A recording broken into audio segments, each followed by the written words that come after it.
berkulit gelap, membesar di dalam golongan orang Melayu.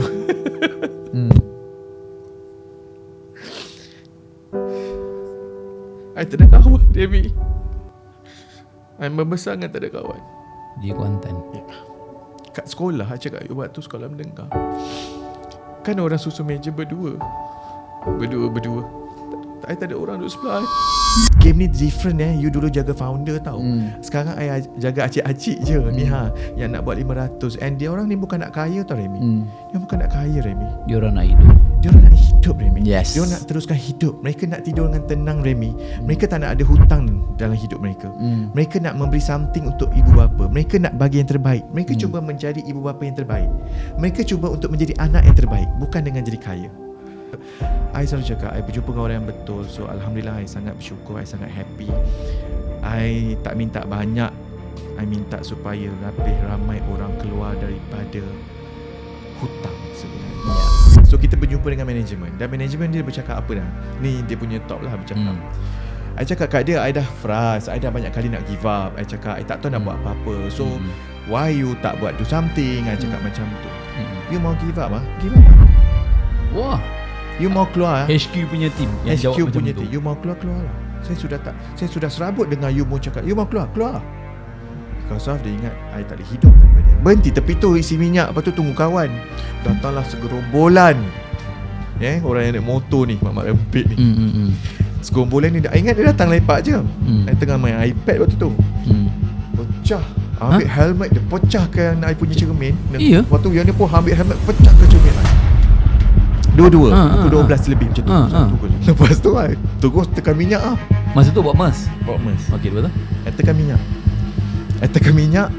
Bukan call mak ayah ke, call upline. Cermin kereta saya kena pecah kah?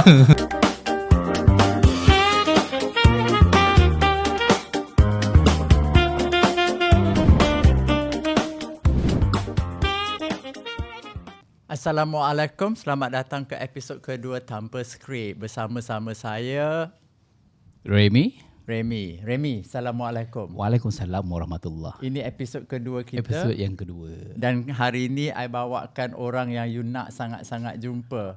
Ya, nak sebelum jumpa. kita kenalkan.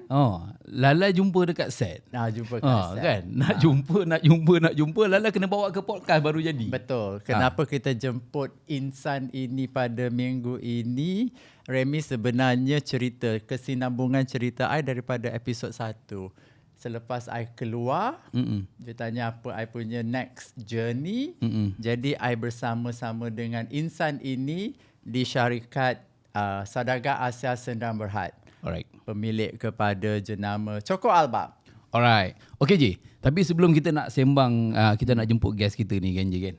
Basically, I dah dengar nama dia lama tau je. Oh ya? I rasa daripada I habis belajar, kan, I dah tahu tentang orang ni. Kan? I dah tahu tentang dia. You tahu pasal dia dah lama. Apa yang you tahu pasal dia? Tak, sebab dulu I pun dulu buat MLM juga. Oh, okay. MLM yang sama, kan? Okay. Cuma kita ni grup yang berbeza. Tapi I tengok grup sana, grup yang apa dia dalam grup tu memang meriah betul grup dia orang. Okay. Kalau kami ni tengok dari jauh grup dia orang ni meriah betul. You kelompok-kelompok yang gagal lah. Bukan. Dia bukan gagal. Faham. Tapi grup kami ni, sifu kami pada waktu tu, kami buat MLM. Tapi MLM yang kami diajar, itulah my first MLM. MLM yang paling I tak suka. I tak suka MLM. Okay. Itulah MLM pertama dan terakhir. Yeah. Tapi a good thing yang I belajar pada waktu tu adalah tentang berniaga. Masa tu I kenal perkataan sifu. Masa tu lah. Oh, kita kena ada sifu, kita kena ada mentor. Masa tu lah. Alright. Upline. So, orang Melayu yang pertama sekali jutawan dalam that MLM is bapa kawan I. Kita ni sekampung. Alright. So dalam MLM Hi-O tu, kalau sebut nama kan, orang memang akan tahu. Faham. So I pun disebabkan duduk kampung daripada kecil, memang I tengok dia punya transisi tu. I memang nampak kan, daripada cikgu sekolah, tukar kereta, rumah makin besar. Faham. Kan. So lepas I habis sekolah tu, and then my parent kata, ikutlah. Oh ya? Dapat sokongan keluarga ya? Masya Allah. So, interesting. So I buat kan. Jadi masa tu involved dalam MLM. So bila roadshow kan, kita MLM banyak roadshow. I kena jadi MC je. Oh. Dia jadi MC. So I mulalah bercakap on stage kan. Masa tu.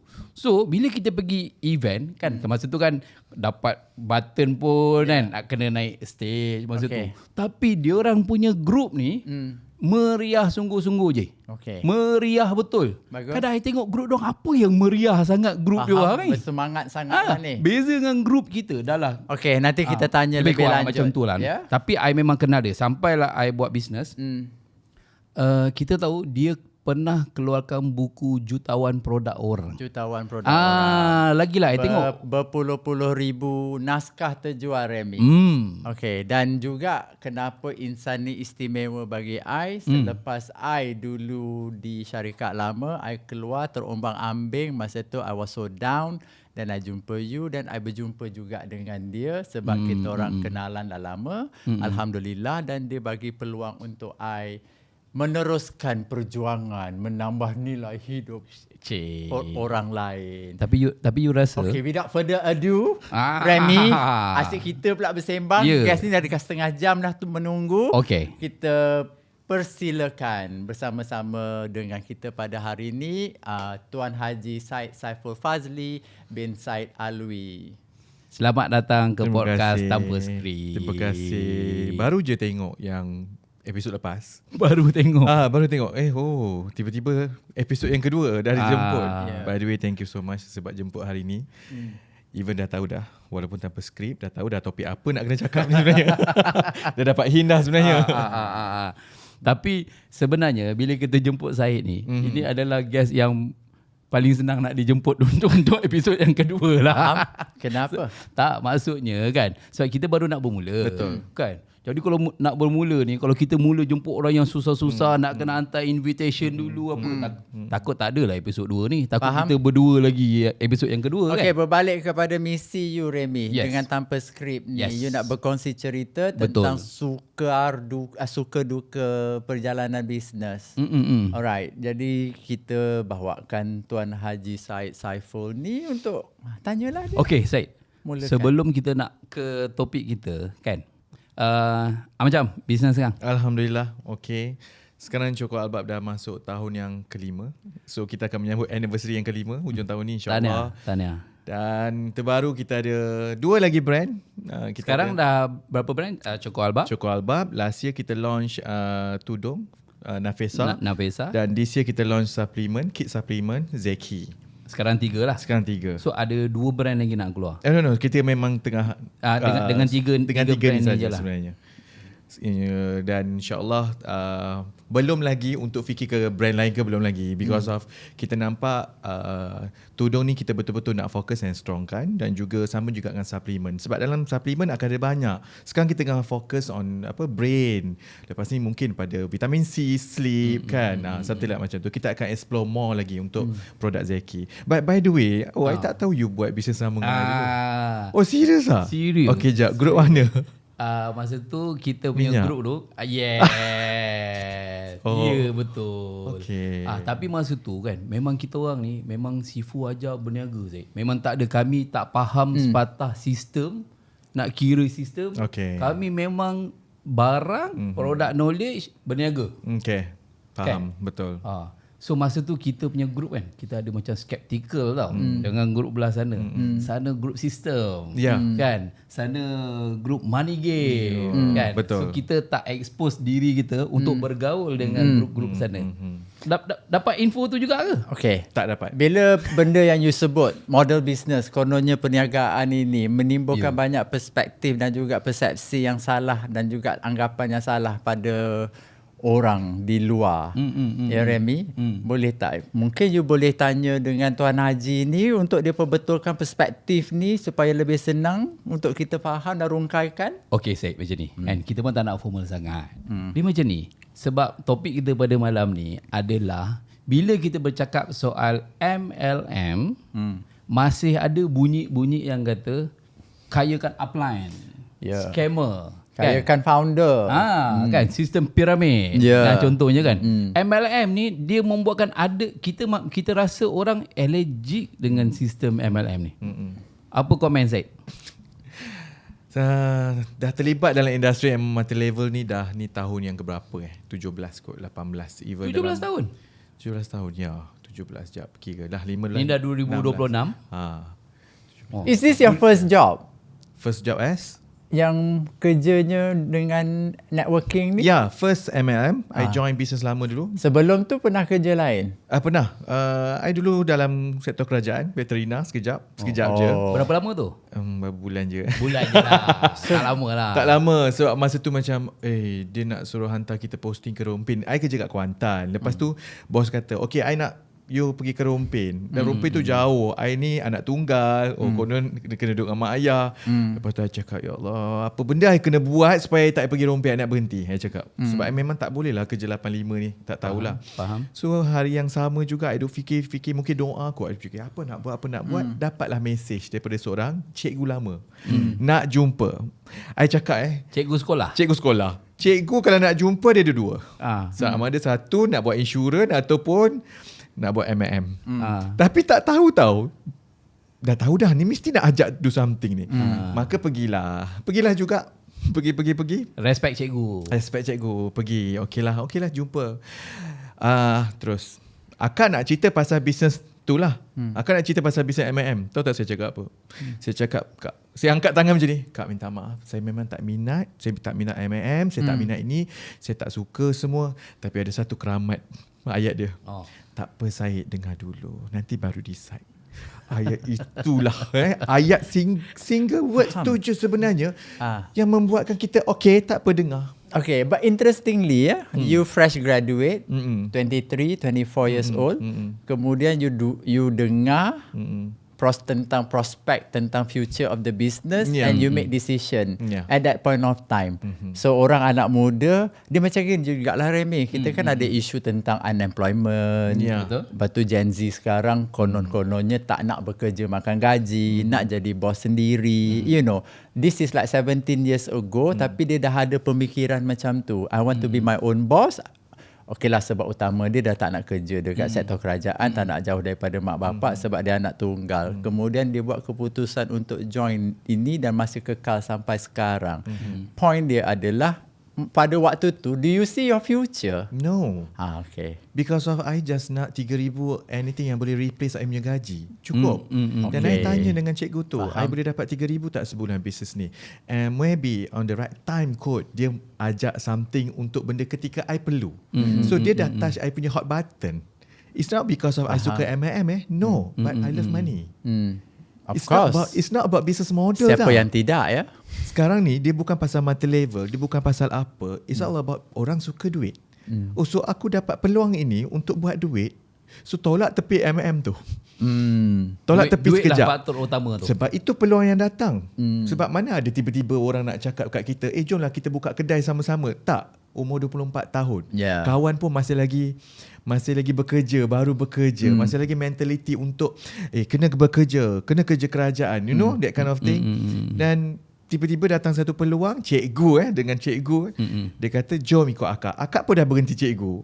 So I fikir, orang yang dah 15 tahun jadi cikgu dah berhenti. Dan kenapa aku kena masih lagi duduk satu apa orang kata, tempat yang takkan aku nak tunggu 15 tahun nanti baru aku nak buat decision dalam hidup aku.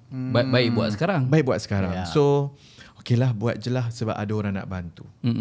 Tapi masa tu kan, adakah cikgu tu kan, bila dia present tu kan, MLM ni kan biasa bulat sini, bulat sana. Betul. Kan. Present tu tetap BOP tu, pitching tu tetap macam tu jugalah. Tapi kita nampak duit. Dapat ni, buat ni dapat ni. Kan mata level kan, buat ni dapat ni. Jual barang banyak ni dapat untung banyak ni. So maybe the plan ketika itu agak menarik sebenarnya. It's all about the plan lah. Sebab setiap company berbeza plan dia sebenarnya. Kan, dan orang macam kita tak nak kerja susah sangat. Permulaan dia macam ni je ke dapat buat ni je ke? Something like macam tu. Buat ni je. Tapi tak ada skeptical masa tu saya. Bila dah tengok, alamak, ni nak kena cari-cari orang lah benda ni. Skeptical ada, tetapi kekuatan mungkin datang because of waktu tu I perlukan duit. Tu je. Jangan cerita orang buat multi-level because of dia minat. Tak ada. Sembang Saya je lah. memang minat multi-level. Pergi tanyalah mana-mana pun. Tak, I just suka duit. Oh, benda ni boleh buat duit, so I buat. Faham. Asalkan benda ni halal dan kita buat. Jual produk yang halal dan kita buat. Dia bukan tentang the business model waktu tu. Tapi ingat, ramai orang sekarang because of mereka terdesak peluang. So Syed kan, bila you buat MLM tu kan, just nak tanyalah kan, berapakah pendapatan yang paling tinggi you dapat sebulan masa dengan syarikat tu? Maknanya the highest income yang you berjaya dapat. Menekan-nekan soalan dia. Tanya kan. Kita baru nak awal kan. Baru nak awal dia terus pergi yang paling menekan-nekan sebab ceritanya adalah you bercakap adalah motivation dia sebab duit kan. So of course lah, I pun tertanya juga berapa duit dia dapat. Pada permulaan dulu dapatlah 3,000 5,000 sebulan kan. Lepas tu lah lama-lama buat, the highest saya dapat RM200,000 sebulan. RM200,000 sebulan. Selepas berapa lama? Beberapa tahun lah. Konsisten. Konsisten. 200,000 sebulan. Dia 100,000 lebih ke 200,000 konsisten macam tu. 200,000 sebulan Remy, kadang-kadang kita rasa macam kita bodoh. Tak payah fikir pasal stok. Tak payah fikir bergaduh dengan supplier. Tak payah sibuk fikir, tak payah ada staff ramai-ramai. Tak payah ilmu leadership whatever chicken. Tak payah nak R&D produk. Tak payah R&D produk. Ya, tak payah urus hantar barang, tak perlu bergaduh dengan abang JNT pos laju DHL and all this. Betul. You know, kerja dia adalah jaga dia punya network dapat 200,000 sebulan. Berapa lama konsisten tu Zaid? Konsisten dapat that income 2-3 tahun juga. 2-3 tahun. Yep. Jadi that's almost 7 million already. You dengan syarikat lama tu for how long? 2009 sampai 2021. Lama. So 12 tahun. Ya. Okay, selama berapa belas tahun tu, 13 tahun, 14 tahun. You tak give up. You tak give up in the sense of like you go on for that number of years tu kan, you tak pernah rasa macam sepanjang perjalanan tu, sebelum 1 dekad tu, you tak rasa macam nak give up. Ada. Okay. Dan perjalanan I bukan sentiasa cantik je dalam bisnes tu. Faham. I 3 kali kot naik jatuh, naik turun. I pernah level, I pakai Mercedes. Lepas tu kereta berhenti tepi jalan, I tak ada duit nak isi minyak. Ya. That kind of naik dan turun. Naik dan turun. Pakai Mercedes ni. Tapi I tak ada duit nak isi minyak waktu tu. I cakap, oi, ini betul-betul turun ni. So I kena bangkit balik dengan bisnes yang sama. Dengan bisnes yang sama, I kena do something. So tak ada juga. isu tentang bisnes itu, isu tentang pemikiran dan semangat kita nak buat kerja keras ataupun tidak. Faham? Betul. Ada faktor-faktor lain juga tentang perubahan produk. Dulu I jual korset, lepas tu tiba-tiba dah jual tak cukup. Lepas tu jual ni pula, tukar-tukar produk. So kita pun jadi confused waktu tu. Faham. So ramai tim kita pun lari, something like macam tu lah. Faham. Itulah Remy, masa I kenal dengan Syed many years ago. Lepas tu I tengok dia memang kaya lah, income Masa 200,000. tu dah memang kaya dah pun. Dia memang kaya Remy. Belum buat produk sendiri pun. Belum. Dah masa memang kaya. tu dekat situ dia memang kaya. Masa tu dekat Masa tu you company jumpa lama. you masuk program training masa tu. I Ya. memang yes. Ya. Kenapa you masuk program training? Sebab apa? Saja nak recharge. Tengah start lah tu. Tengah start. Ya. 2014 I start dan I masuk program. Lepas tu naik. Lepas tu I start 2016 I masuk balik program. Yang program yang kena bayar setahun package tu. Lepas tu kan Remy, interestingly, masa I first time kenal Syed, I kata, macam mana dia jual korset boleh jadi banyak duit? I tak boleh faham tau. Sebab zaman-zaman I jugalah kan, untuk usaha-usaha yang bau-bau tanah ni, memang cara nak, option pada waktu itu, kalau nak tambah income, kenalah join networking company, kenalah join MLM, kenalah join all this company. Dan bila diorang explain tu, benda yang I rasa macam, this is not me. I would rather work hard dekat office, cari duit extra and all that. Because MLM is not just for anybody. Tetapi melihatkan kesungguhan dia, sebabkan dia nak duit, dia tahan juga sampai lebih daripada 10 tahun. Of course ada jatuh bangun and all that. Tapi apa yang menarik Remy adalah peluang sebenarnya masih ada di luar sana. Betul. Kalau kita tak ada peluang, kalau kita tak ada, macam orang kata lepas habis belajar tak tahu nak buat apa, tak dapat kerja, dan juga kalau kita tak tahu nak mulakan mana-mana, sebenarnya banyak aja option yang available in the market. Okay, saya nak tanyalah. Okay. Bila you dah involved dalam MLM, kan? So of course lah, kita akan ada network di bawah kita kan. Masa tu network berapa ramai? Berbelas-belas ribu kot. Belas ribu di bawah network you. So the moment, apakah turning point yang menyebabkan you nak meninggalkan belas-belas ribu ni kan? So boleh kita kata site ni bila dia tinggalkan network dia, seolah-olah kau leader yang tak bertanggungjawab. Kan? Kau dah ajak kita join syarikat ni. Kalau I duduk kat bawah you, so I dah join you. Tiba-tiba you buat produk you sendiri, you buat syarikat you sendiri. So which is I jadi apa ni? Faham? Okay. So I nak tanya, apa turning point dia? Okay, I dengan bisnes lama, actually banyak kejayaan actually, dan sangat luar biasa. I one of the top leader, menang award setiap tahun dekat bisnes kat company lama, dapat top 1 lah.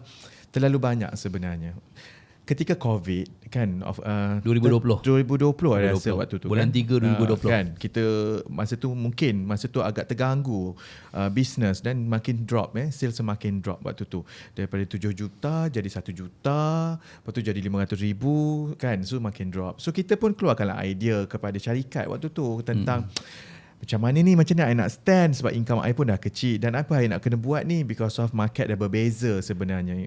Dan turning point I adalah apabila orang syarikat bercakap macam ni, untuk orang yang dah 12 tahun berusaha bersama-sama dengan syarikat itu, membesarkan bersama-sama syarikat itu. Ini bukan founder dia lah sebab ni company listed company. So kita berjumpa dengan manajemen, dan manajemen dia bercakap apa dah, ni dia punya top lah bercakap. I cakap kat dia, I dah frust, I dah banyak kali nak give up. I cakap, I tak tahu nak buat apa-apa. So, why you tak do something? I cakap macam tu. You mau give up give up lah. Wah. You mau keluar HQ punya team yang HQ jawab punya macam tu. You mau keluar lah. Saya sudah serabut dengan you mau cakap, you mau keluar lah. Because of dia ingat, I tak boleh hidup tanpa dia. Oh. Okay. 3 hari I tak.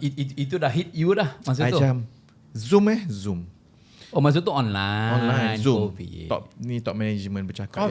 COVID. Ramailah orang dalam forum tu. 4 orang je. Top management dia dengan I. Faham. So I cakap dengan dia, I tak tahu nak buat apa because of kita dah panik, team pun panik. So I perlukan support daripada you.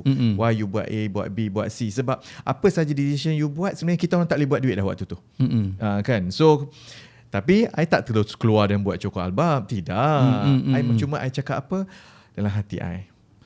Okay, you ingat I tak boleh hidup tanpa you You ingat I takut nak keluar daripada ni tempat. Dan I tak decide apa-apa pun.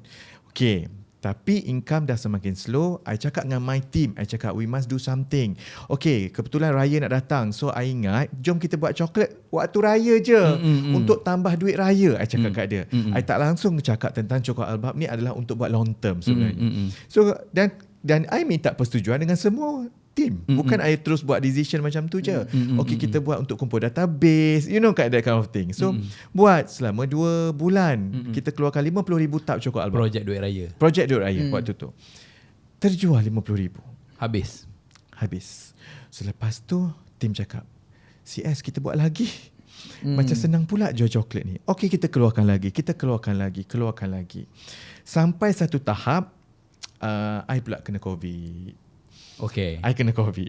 So bila I kena COVID, selama seminggu 2, post COVID punya symptom ni, nak tahu tak apa, I jadi reset otak I tak nak buat apa-apa dalam hidup. Simptom kena COVID tu. I post COVID punya symptom, I jadi macam malas fikir, I tidur, tak masuk office, I main handphone, macam I ni macam tak ada apa-apa, tak kerja, I tak ada langsung rasa apa, because of the reset betul otak I. Dan I cakap dengan tim bisnes lama I cakap, I nak balik Kuantan, I dah tak nak buat apa-apa. I cakap dengan happy. I cakap dengan staff. Waktu tu Coklat Albab dah ada staff. Kontak kilang, jual semua barang-barang yang ada, I dah tak nak buat apa-apa. So staff I macam panik. Lepas tu I message Datuk Jerry. Datuk, I nak give up. Dengan nak buat keadaan MLM. tidak, I nak balik Kuantan dan I nak give up. I cakap terus terang. Oh. I tak tahu nak buat cukup abab ke nak buat bisnes tu sebab kita buat sama-sama co-current waktu tu. Selepas tu I jumpa Datuk. Kebetulan Datuk tengah bercuti di Langkawi. Datuk cakap come and see me dekat Langkawi. So first flight I terus ambil pergi ke Langkawi. Saja je lah nak refresh. Apalah Datuk nak cakap ni?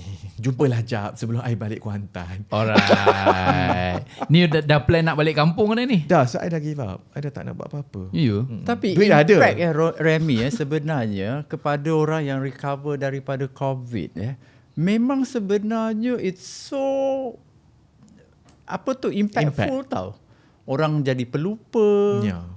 Disebabkan apa? Vaksin? No, because of COVID. Because of the COVID I kena punya COVID. tu. Bila banyak terperam dekat rumah kan? Ya. Kuman tu begitu berbahaya yang kebanyakannya orang yang I jumpa kadang-kadang kan orang jadi pelupa tau. Yang mana recover from COVID. Okay, teruskan. Sorry. Betul. So I pergi jumpa, I pergi Langkawi and I jumpa dengan Datuk sampai pukul 9, pukul 10. Daripada pukul 9 pagi sampai 12.30 malam. Kena 9 brainwash. pagi sampai 12 malam. Kena brainwash. Alright. Datuk cakap lah, you nak buang semua pengalaman lama yang orang nak tu. Pengalaman you mata level tu, you nak buang semua dalam tong sampah. You tahu tak berapa ramai founder nak apa yang you ada? Tak. You choose now. Cukup Albak ataupun bisnes lama. Kenapa you cakap macam tu je? Tak, sebab lepas kita berkawan, bersahabat tau Remy, I nampak value yang sangat value yang tak ternilai dekat dalam diri Syed. Sebab apa tahu? Sebab bila kita dengar MLM company, selalunya yang top leader ni semuanya daripada kelompok-kelompok yang bau-bau tanah tau. Orang cakap sekarang ni golongan dinosaur. Ya, faham tak Remy? Yang tetap dengan sistem lapuk, teknologi lapuk, pitching cara lapuk yang membuatkan orang potong steam tau. Faham tak? Dengan cara diorang dengan terjegil-jegil mata, dengan tersengih-sengih, dengan body language, cara nak closing. Tapi bagi I, dia start daripada baru habis belajar. Dia teruskan sampai dia jadi berjaya. 200,000 kot income. Just because of ada sedikit situasi, kenapa dia nak give up? Lagi satu, kita juga bercakap tentang berbelas ribu orang di bawah kelolaan dia. Tapi masa tu Zaid kan, bila you rasa you nak keluar daripada that company kan, and then nak terus balik Kuantan, adakah sebenarnya you dah fikir, okay, you akan balik Kuantan, you akan stay seminggu, 2 minggu, sebulan, you akan plan something? Tak ada. Memang tak ada. Tapi sebab I nak bagi tahu dengan you, ketika I jual pada orang pun duit I mungkin duit I dah juta dah. Kumpul duit daripada bisnes jual pada orang ni, I dah juta dah waktu tu. Mungkin sebab dah ada security. Kita rasa macam lantak lah. Tapi balik-balik Datuk cakap, apa tanggungjawab you pada you punya team yang follow you, yang setia dengan you? Masa tu I tersedar. Adakah you nak tinggalkan mereka? Actually I buat Cukup Albak pun sebab tak rasa tanggungjawab. My team dah tak boleh make money dah masa tu Remy. So I kena do something tau. Ada yang dah berhenti kerja, you know that.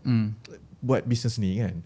So I kena do something, and Alhamdulillah that's why Cukup Albak muncul sampai sekarang. Tapi saya, you punya buku tu viral tau. Antara rujukan leader-leader yang buat MLM pada waktu tu. Maknanya buku you and mungkin sekarang orang punya pandangan mungkin okey lah boleh buat buku ke apa. Tapi at that zaman, bila you keluarkan buku, seolah-olah you berjaya betul lah. Masa tu kan. Okay, maknanya you membuktikan you boleh jadi jutawan tanpa you own pun that product. Betul. Kan? Pada waktu tu. Betul. So I memang kenal you kan dengan you punya front cover tu kan. Jutawan produk orang. Sampai sekarang I memang ingat. Sebab tu I memang look up dekat you disebabkan buku tu lah. Kan? I pun tak tahu sangat lah saya punya success story pun. Tapi pada waktu tu you keluar buku ni pasal you sukses ni. Macam mana boleh terfikir nak buat buku lah? Of course Datuk ada push untuk buat buku suka. Dia macam ni. You ada yang juga. Kenapa you macam terkejut dengan apa yang I buat kan, ni? dia buat training. Tiba-tiba macam mana? Jadi publisher pula. Bukan. Maksud I encouragement untuk buat buku tu lah. Sebab macam I kata tadi Remy, this is orang kata macam ni dalam keadaan ekonomi sekarang.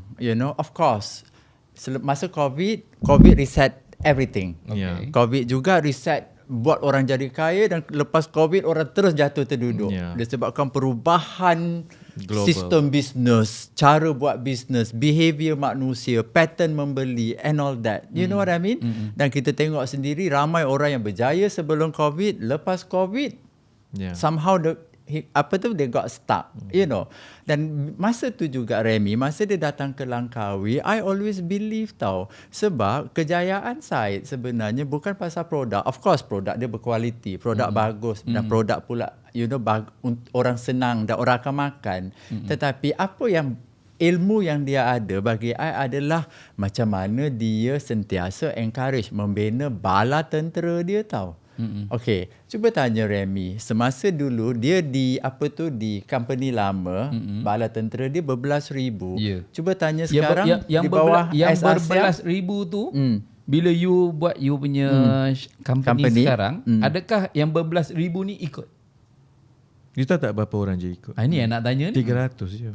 Daripada berbelas ribu, 300 je ikut. Tinggal 300, daripada 300 tinggal 100, daripada 100 tinggal sekarang yang daripada company lama 5 orang je. Tinggal 5 orang. Sebab mereka mungkin tidak boleh menerima tentang dulu aku jual produk kesihatan, kenapa sekarang kena jual coklat? Faham? Syed, kita nak pergi ke dan tanya juga sekarang Remy, daripada 5 orang sekarang ada berapa network? Kan? Berapa yang dia cambahkan sekarang? Dalam Johor Awak sekarang 114,000 data terbaru 114,000 yang berdaftar di dalam sistem Johor Alba. Malaysia, Singapura, Brunei. Hebat. Dan you kena tengok juga Remy, timeline. Okay, masa COVID, sebelum COVID, business was like business as usual. Orang belanja marketing, surely akan ada impact, silakan naik. Masa COVID, transisi kepada digitalization. So people really make money online. You know, lepas COVID, orang sepatutnya buat duit online, tetapi somehow business model semua berubah. You know, tetapi Syed, bagi I is showing good positive increment every year by year, Remy. Sebab tu I nak datang dengan soalan ni. Kenapa bila you dah involve 12 tahun dengan syarikat lama, and then you buat your own company and product, kenapa masih lagi MLM? Because of DNA I, the essence of MLM tu yang I suka. The beauty of business multi-level marketing. Orang tak nampak, of course. I dulu pun takkan nampak. Kalau kita tengok kalau surat khabar Metro, syarikat MLM scam, itu je lah yang perkataan yang orang akan sistem piramid. Perkataan-perkataan ini yang dibawa oleh media menakut-nakutkan lagi sebenarnya kepada kita punya masyarakat, sampai mereka pandang serong kepada industri ni sebenarnya.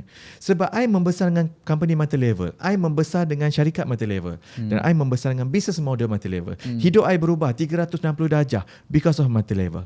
So daripada I zero sampai I boleh ada duit. Daripada dulu I pakai kenari sampai I dah boleh beli kereta impian. Dan I rasa kalau hidup I berubah, orang lain juga boleh hidup dia berubah melalui business model yang sama. Because of I dah ada pengalaman, I dah tahu formula dia. Sebab tu I pergi replicate balik benda yang sama I buat dulu. Kalau I pergi tukar business model, macam Datuk cakap, I buang balik lah ilmu I dalam business multi-level. Because of business multi-level legit. Dia bukan business yang orang cakap tentang scam. Scam ada. Memang setiap kali kita jumpa orang cakap pasal scam kan, kita akan cakap, ya Allah, janganlah burukkan lagi nama multi-level ni. Tapi memang ada orang yang tidak bertanggungjawab menggunakan business model ini untuk mengambil duit orang, untuk menipu orang. Memang ada. Produk dijadikan alasan. Betul? Kita jumpa, produk ni nombor 2 je. Yang penting duit. Betul. Tetapi kita berada di syarikat yang betul, kita buat business model yang betul, kita menjalankan perniagaan, menjual produk yang betul sebenarnya, kita masih lagi boleh dapat rezeki yang betul. Jangan risau. Kita lihat ramai company luar, international. I nak bagi tahu multi-level hanya hidup di negara maju je tau. Kat US, Japan kan. Semua diterima. Bukan diterima kepada syarikat orang kata kelas ketiga ke tidak. So orang selalu menampakkan multi-level ni orang-orang yang tak ada masa depan, orang-orang yang memang orang kata bodoh je join multi-level. Tak. I pun dulu masuk kelas, kenapalah doktor ni pembuat? Dia ni engineer. Dia ni pilot. I pun fikir tau, which is kita ni kerja kerajaan biasa, tetapi kenapa mereka memilih sebenarnya? Sebab mereka nampak the beauty of business multi-level sebenarnya. Bukan I saja boleh dapat income, you juga boleh dapat income. I cakap terus terang, I bukan orang yang suka kaya seorang-seorang. I tak suka benda tu. I cakap terus terang. I kalau macam I kaya seorang-seorang, akan rasa macam I akan rasa bersalah. Tapi I rasa business multi-level sangat sesuai kepada orang yang suka buat benda sama-sama. Business multi-level sangat sesuai kepada orang yang tak pandai, yang tak ada pengalaman. Remy, I masuk bisnes ni, I jual korset, Remy. I tak ada titik. Tapi boleh jual. But again, you ada mentor. Upline. Masuk kelas. Orang yang membimbing. Yelah kan, masuk kelas, tepuk-tepuk kan. Memang dia macam ni tau. I selalu cakap, apa I bacakan, masuk kelas tepuk-tepuk. But this is our culture. Please respect. Kalau I masuk kelas, I tepuk-tepuk tangan, I dapat energy. So what? What's wrong? I bukan pun cabut baju pun masuk kelas tu. You know tak? I menyanyi, aku pergi sekolah pun menyanyi.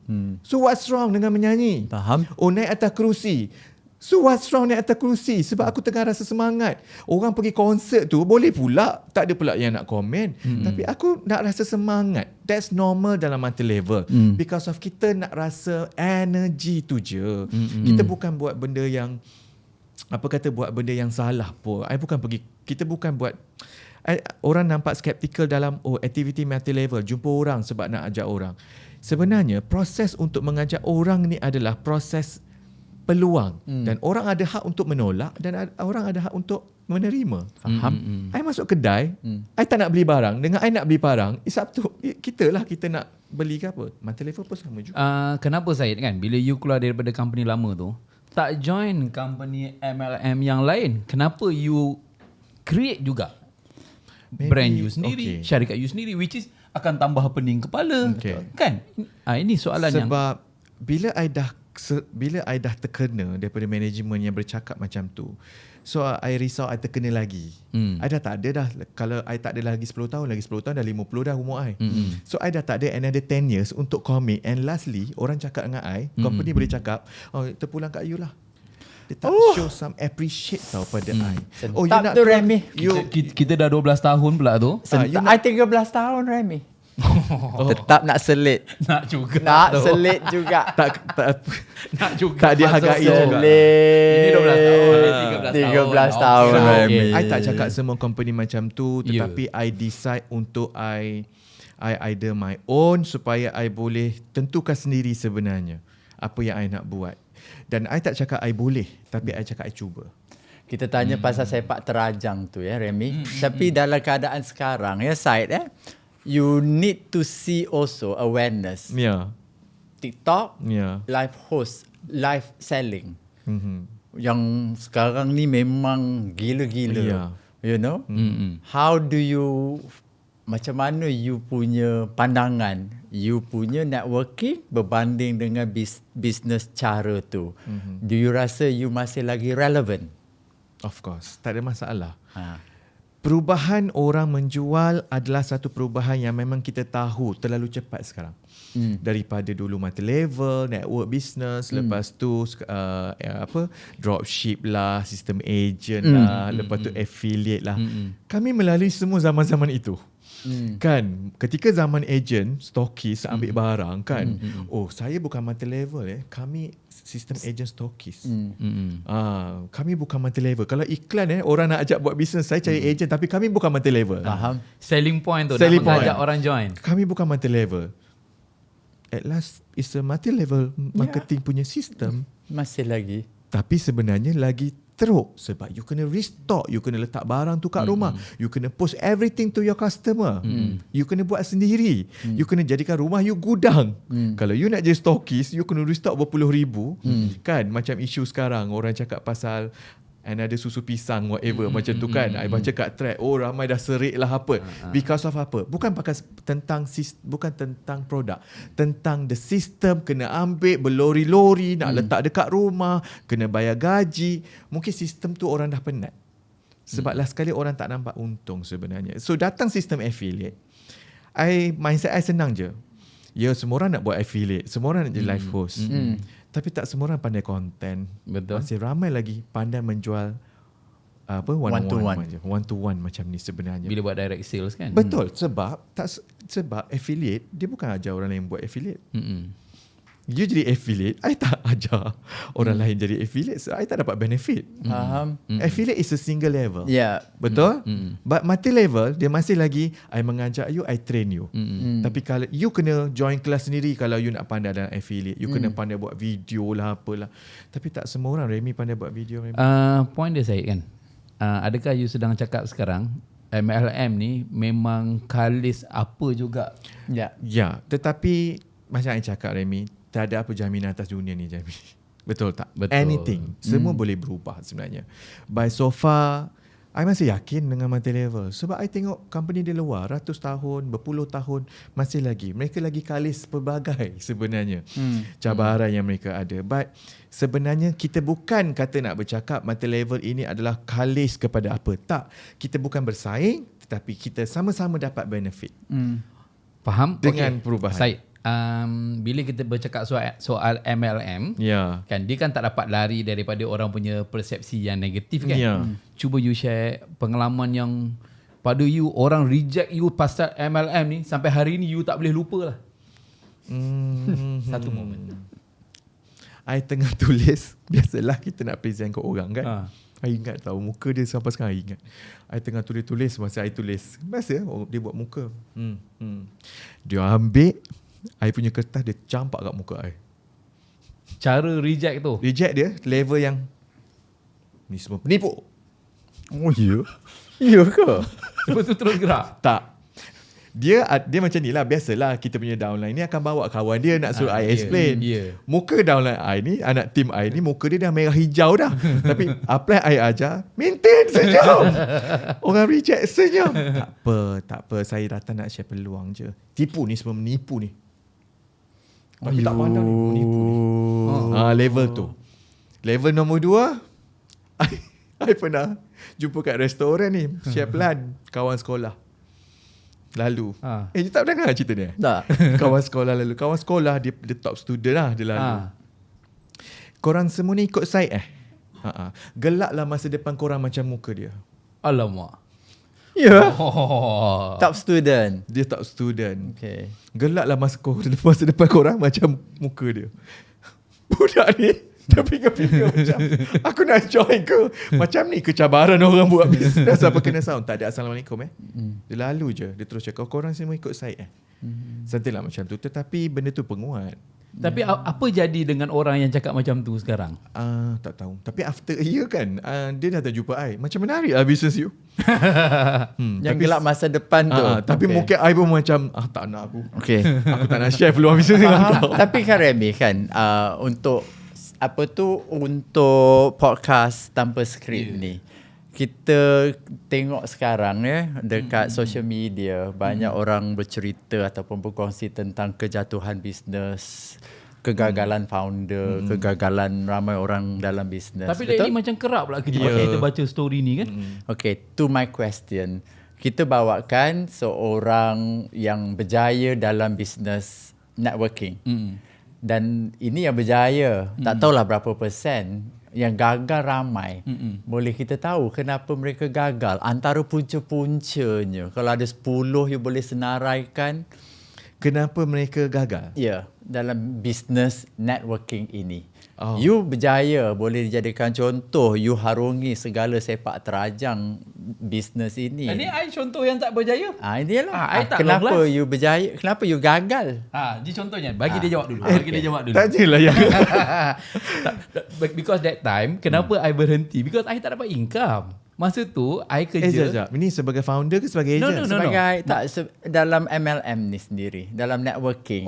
Ada orang tidak berjaya dalam multi level. Kenapa dia tak masuk berjaya? MLM tapi dia tak tahan lama lah. Contoh macam I kan, masuk tapi tak lama. Kalau macam I dulu pasal I masuk, I tak tahan lama pasal income kecil. That's why I rasa I fokus kerja je lah. Aku kerja pun berlaribu. Ini kat sini 2,000. Sebab juga tanggapan Remy, orang kata buat bisnes tak semestinya terus berjaya, ada cabaran, jatuh and whatever. Tetapi dalam bisnes networking kan, bukan semua orang berjaya. Yang kita jemput ni orang yang paling berjaya, antara yang paling berjaya. Dan ramai juga yang dia recruit dan juga ajak untuk join business, tapi kenapa mereka tak berjaya? Menjawab soalan itu, nombor satu sebenarnya tentang kesanggupan. Ramai orang tak sanggup untuk berkorban sebenarnya. Berkorban apa? Masa, tenaga, duit. Saya nak buat bisnes kan, tapi bila mentor nak ajar, oh saya ni lah, saya itulah, saya itu. So mereka masih lagi dengan banyak alasan. That's number one. So contohlah, I dulu masa I bisnes lama kan, kita tak ada kelas Zoom, tak ada Telegram voice chat. Kita masih lagi mengamalkan physical class. So I daripada Kuantan ulang alik kelas hari Rabu. Pukul 8 malam start kelas. I daripada Kuantan bertolaklah pukul 5. Habis kelas pukul 12 malam. Kau Selayang Batu Cave. Okay. Lepas tu balik Kuantan balik sampai pukul 3-4 pagi. Dan begitulah kehidupan I setiap minggu selama bertahun-tahun. Satu, kesanggupan untuk cari ilmu tak ada sebenarnya. Nombor dua, mereka tidak tahan dengan rejection. Mereka rasa rejection tu adalah pengakhiran hidup mereka sebenarnya. Okay, itu nombor dua. Nombor tiga, mereka tidak sanggup untuk mengasah skill. Ya, saya tidak cakap tentang nanti siapa yang tengok video podcast ni contoh nak cakap pasal dia ke. Tapi sebab saya melatih ribuan ejen sebenarnya. Bila kita cakap buat A, alasan 10. Buat B, alasan lagi 10. Buat C, alasan lagi 10. Maksudnya apa? Tentang kesanggupan. Sebab tu orang yang bercakap nak di sini dengan orang yang bercakap nak di sini adalah orang yang berbeza sebenarnya. Saya memang nak income, tapi saya nak cari yang mudah. Macam mana? Upline tolong jual barang. Banyak cantik muka kau. Kan? Upline tolong A, upline tolong B, upline tolong C. Memang upline tolong. Tetapi bukan dengan hanya 24 jam kena ambil nasi dan kena suap dekat mulut. Faham. Of course you juga kena try untuk ambil nasi dan suap dekat mulut you sendiri. Tetapi proses itu orang ramai yang tak sanggup sebenarnya. Betul kan? Sebab kita dah bagi engkau joran nak Ya. mancing. Sampai dah lah nak cari ikan, dah bawa pergi lubuk. betul. Lagi nak masak masuk mulut engkau. Betul. So tentang kesanggupan, sebab bila mereka masuk bisnes multi level, mereka menganggapkan ini adalah satu bisnes yang menjanjikan bulan dan bintang. Mereka menganggapkan bisnes multi level ni seperti magic. Hari ni masuk, esok duit. Hari ni masuk bisnes, esok mungkin dah kaya. Anggapan mereka pada bisnes multi level ni adalah satu jalan pintas untuk aku jadi kaya. Sebenarnya cabaran bisnes tu tak sama. Tapi saya kan, kita agree to disagree lah kan. Ya, ya. Sebab kan, okay, mungkin cara you bila you present dengan network you, mungkin cara yang genuine lah. You cakap benda ni akan ambil proses, perlu ada ketahanan kan. Tapi banyak je leader-leader MLM dekat luar tu memang janji bulan bintang. Betul? You buat macam ni 6 bulan je, income macam ni. Tak, maksudnya memang kalau kata public, masyarakat kita skeptical dengan MLM because of memang ada orang yang Betul. macam tu. Betul. Kan? Bukanlah semua yang kita tak cakap semua macam tu kan. betul. Ada je contoh macam you yang boleh bertahan because of you sincere untuk tunjuk marketing plan dia macam mana, produk dia macam mana, macam mana you nak grow. Tapi segelintir dekat luar sana yang memburukkan image terhadap sistem MLM ni. I juga dijanjikan begitu, Remy. Oleh leader you. I pun cakap nak income macam akak, ikut akak. Kan, I bagi you setahun je. Tak pun setahun tak dapat pun. Tetapi tentang you dah sedar you buat bisnes dan you ada tanggungjawab pada bisnes you. I dah buat bisnes. Ini tanggungjawab I kena buat apa dalam bisnes ni. Mentor sebagai mentor. Dia nak janji I bulan bintang, whatever. I dijanjikan bulan bintang juga. Kan, upline I pun meninggal selepas, bukan meninggal ni upline Meninggalkan I pun meninggal I syarikat. selepas 3 bulan I join. I pun terhuyuh hayang. You nak cakap pasal I ni bertuah. Mungkin Allah bagi rezeki. Tetapi ada sedikit je bijak I, sikit je. Yang lain semua I bodoh tau waktu I buat multi level. I tak pandai jual, I tak pandai ni. Sedikit je bijak I. Apa yang sedikit bijak? I pergi cari orang yang berjaya nak bantu I. Pergi jumpa dia. Upline ni tak nak buat. Okey dah cukup engkau. Aku cari lagi. Kau tak nak buat. Okey aku cari lagi yang berjaya. Aku cari. Itu je benda yang I buat. Lepas tu I tak dengar orang lain cakap. I tak follow tau siapa-siapa bercakap yang ni dia nak fail ke. Sebab masa I masuk ramai je batch I yang stop, give up. Dan bila pula give up, perangai orang give up ni, dia cuba datang kat kita untuk give up. Give up, bisnes tak okey. Tu cabaran nombor 2 pula. Kita pula mendengar. I dulu dia hasut. Tak payahlah, akak pun dah tak nak buat dah bisnes ni. Akak pun Syed, kau masih buat lagi Syed? Akak pun dah tak buat dah. Kalau aku jumpa je kat mana-mana kan, buat lagi. Muka yang buat lagi tu kan, muka yang paling jijik lah, macam buat lagi bisnes tu. Buat. Ya ke? Kenapa buat lagi? Sebab masih lagi boleh buat. Syarikat masih lagi ada. Produk masih lagi orang nak. Kenapa aku kena choose untuk give up? Sebab tu ramai orang gagal. Sebab berkawan dengan orang yang salah. Faham.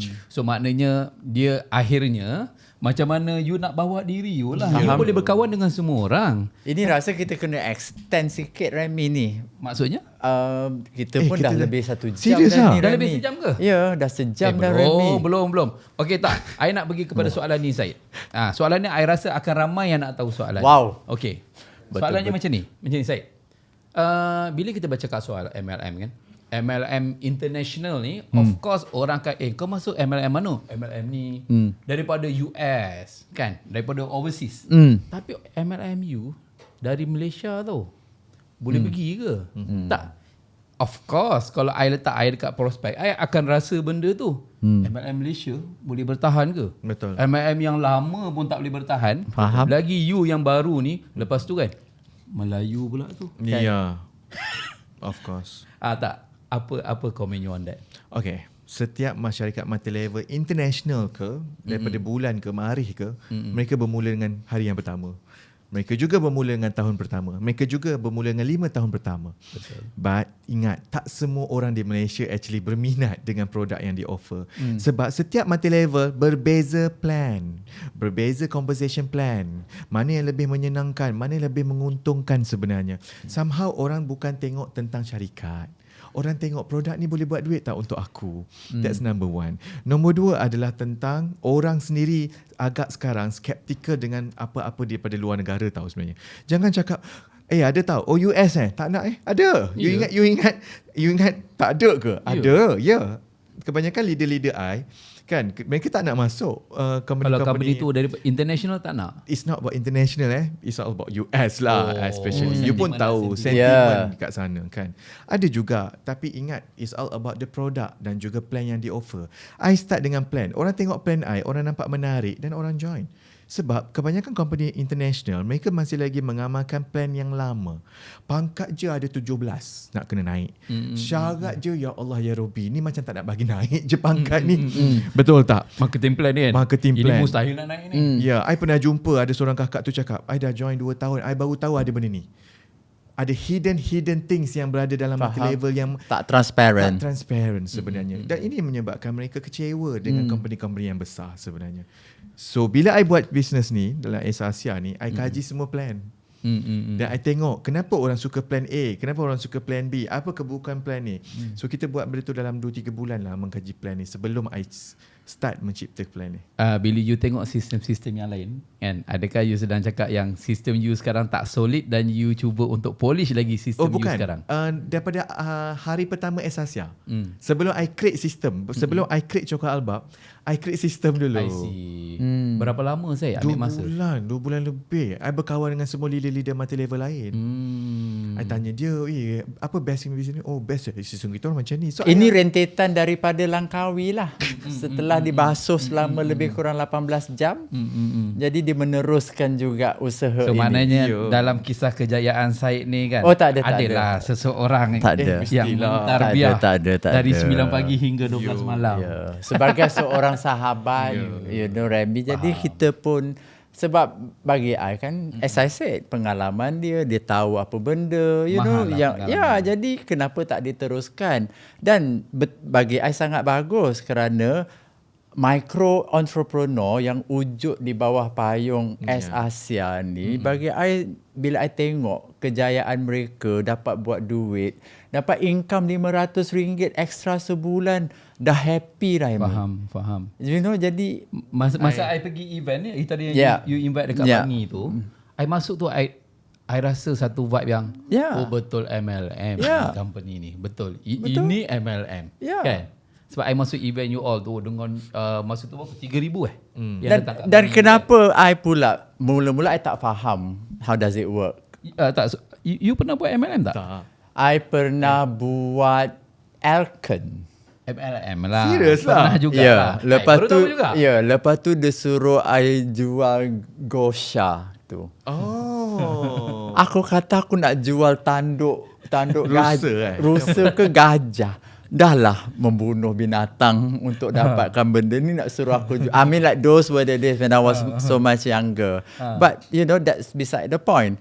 Tetapi as I said, daripada pengalaman I dulu, bersama dengan satu kelompok yang I want to become a billionaire, I want to become a millionaire, I want to become a millionaire. You know what I mean? And I wanted to do, my business is a vehicle for me to achieve my dreams, you know. Lepas tu bila I berpeluang, you know, bersama-sama dengan Syed. Lepas tu bila I jumpa kelompok ini betul-betul mikro tau. Macam episod 1, I bercakap tentang orang tahu berniaga tetapi Tak tahu berbisnes. Yeah. Jadi I berada dalam kelompok sekarang, Remy, bila setiap 1 hari bulan Syed akan pastikan pembayaran bonus kepada 100,000 ejen sebelum pukul 10 pagi. Itu adalah memang janji syarikat kepada mereka untuk mereka dapat hasil apa usaha mereka pada bulan tu. Alright. Dan bila I tengok kelompok-kelompok ni, selalunya I panggil diorang ni acik-acik lah. You know, diorang happy dengan apa usaha yang diorang buat. Dapat 500, sangat bersyukur. Dapat extra 1,000, sangat bersyukur. Dapat 2,000, sangat bersyukur. Kita tak bercakap lah tentang kelompok yang dapat 20,000, 30,000, even ada yang 100,000 sebulan tu. Tapi yang membuatkan hati I berbunga-bunga, Remy, bila diorang selalu kongsikan apa yang mereka buat dengan income yang mereka dapat tu, Remy. You know, bila I tanya feedback yang bila I tanya, these are like simple people, simple-minded people yang, you know, jual coklat, you know, dan mereka dapat ekstra dan mereka rasa macam hidup mereka sangat bererti. Akak dapat 500, apa akak buat? Hantar anak pergi tuition, dapat pergi co-curriculum, dapat tolong suami, you know. Jadi bila dengar feedback macam tu tau, Remy, I rasa macam ya Allah, I need to do more. I wanted to do more. You know what I mean? Sebab dorang ni kelompok yang tak tamak. Dan ada juga Remy yang I jumpa cukup ke 500 tu? Cukup, tak boleh lebih-lebih, nanti berdosa jadi kaya. Alamak. Ada juga Takut. ada takut untuk jadi kaya. Jadi platform ni kita bagi untuk semua yang nak berniaga. Faham? Dan yang paling best pula Remy, dekat S-Asia ni, kita sekarang lebih banyak attract even Syed punya kecerdikan dan kepintaran dia. Dia Sebab makan Zeki. sebab of course sebab makan Zaki. Apa yang usaha dia sekarang, inisiatif 2026 2027 adalah menarik lebih ramai Gen Z untuk sertai, Remy. Macam mana tu? Zaid, sekarang ni kan kita ni kan Gen Millennials kan. Bila bercakap soal Gen Z dan juga Gen Alpha, yang bawah tanah jauh sikit. Bawah tanah.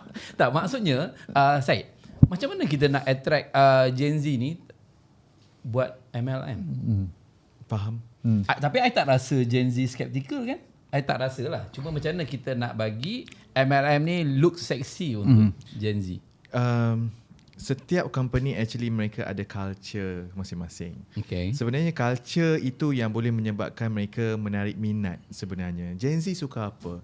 Gen Z suka lifestyle. Gen Z tak suka pening-pening. I suka menjual kan, I suka pakai baju cantik, let's say macam tu lah kan. I suka buat income sambil-sambil je sebenarnya. I tak suka tak suka ditekan-tekan. Dilarang menekan-nekan. I tak suka ditekan-tekan. So this kind of thing sebenarnya di mana-mana company multi-level sekarang mereka banyak menjual lifestyle sebenarnya. Kan, menjadi seorang usahawan sebenarnya. Sebab tak semua mempunyai modal besar, tak semua mempunyai bapa yang kaya untuk memberi modal, dan tak semua ada pengalaman untuk berani untuk buka satu bisnes yang besar. So multi-level adalah salah satu cabang ataupun peluang yang mereka ada. So bagaimana kita banyak menarik adalah dengan peluang yang mereka ada, dengan kesesuaian orang Gen Z sekarang macam mana. So ilmu kita kena upgrade. Ilmu konten, ilmu dekat TikTok, semua nak upgrade. Tak boleh dah, Remy, I nak ajar zaman-zaman dulu pergi ketuk pintu rumah orang, Assalamualaikum kak, saya datang nak jual barang. Tak ada dah. Memang dah tak boleh dah. Kan, even masa zaman dulu, Remy, I cerita lah dengan Gen Z kan, I cakap dengan dia orang, seronok zaman korang kan buat konten-konten, duduk kat rumah. Kita pergi rumah orang pukul 8.30 malam, upline dah message ada kat mana. Kalau I cakap tak ada depan pintu rumah orang lagi, I akan gerun dah. I macam, kak saya dah on the way dah. Bila pergi, kita beri salam. You bayangkan, Remy, I beri salam. Assalamualaikum. kan, tiba-tiba blackout rumah dia. Oh ya. Maksudnya apa? tak. Tutup, senyap duduk rumah, jangan. Ada orang datang nak jual barang. Blackout. Sanggup blackout kat rumah Tutup TV ni, tiba-tiba gelap, tak ada orang kononnya. Ni pengalaman you sendiri. Of course. You datang rumah orang, sanggup dia tutup tu. Dia lagi best. Pergi salam, tiba-tiba suami dia bawa balik surau. Dah kenapa pula rumah aku ni? Rumah aku ni dah tak ada api. Lepas tu, you, dia membuka. Kenapa ya? Oh tak, terpadam, padahal memang nak melarikan diri ni. Yang tak bagi masuk rumah. You know that kind of experience. Dan Gen Z tak nak experience tu. So cara pendedahan, cara kita approach customer kita dah lebih menarik sekarang. Oh, I ajar you macam mana buat content. I ajar you macam mana jadi content creator. So itu kan lebih menarik untuk zaman sekarang. Mereka tak nak dengan zaman-zaman dulu pergi appointment jumpa orang kan, lepas tu apa macam Datuk Jerry cakap bersemangat lah apalah kan.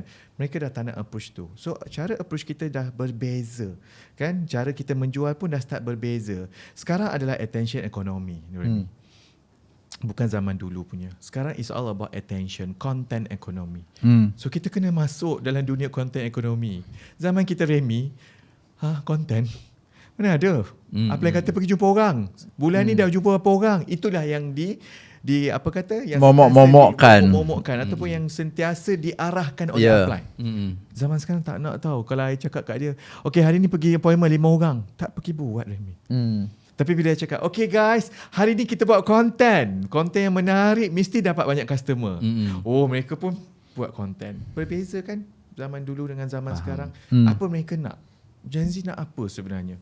Mereka menguasai TikTok lebih daripada kita. Kita ni sebenarnya masih lagi sekolah rendah dalam social media. Mereka dah graduate tau Remy. Kita yang baru nak belajar. Kita macam baru. Yelah macam you, orang dah lama buat podcast, dia baru nak buat. Okay, kita nak pergi kepada soalan. Dia macam ni. Kenapa you dulu buat aircon tak tahan lama? Sebab I'm an accountant, Remy. Tapi point dia tak tahan lama jugalah. Sebab I'm an accountant. So, dia macam ni, Remy. Okay, di sini. Bukan. Sebab I dulu belajar. Sebab I tak suka jumpa orang, Remy. Jadi I memang pilih untuk jadi accountant supaya I tak jumpa orang. You introvert aja. I sangat introvert, Remy. Dulu? Sampai sekarang. Dia bukan people person. I am not a people's Dia person, Remy. numbers person. Macam I jumpa satu doktor untuk, macam I pernah cerita, untuk masa tu we were talking about producing Zaki, tahu. Kita jumpa pakar kanak-kanak untuk buat formulation produk Zaki ni. Jadi bila berkali-kali jumpa pediatrician ni, dia cakap apa tau Remy? Macam Datuk ni autism. I macam like, what the hell? Aku dah bau-bau tanah ni. Depan I. Aku autism pula. Sebab dia cakap, orang tak menggembirakan I. Nombor buat I steam. Nombor buat I steam, Remy. Lepas tu dia explain lah apa autism tu. Dia kata macam mana. That's why they call it autism spectrum disorder, bla bla bla. Jadi I memang sebenar-benarnya seorang yang sangat introvert. Jadi that's why I dengar just to support. Masa tu kawan promote, I pun sign up lah. Tapi I tak buat apa pun.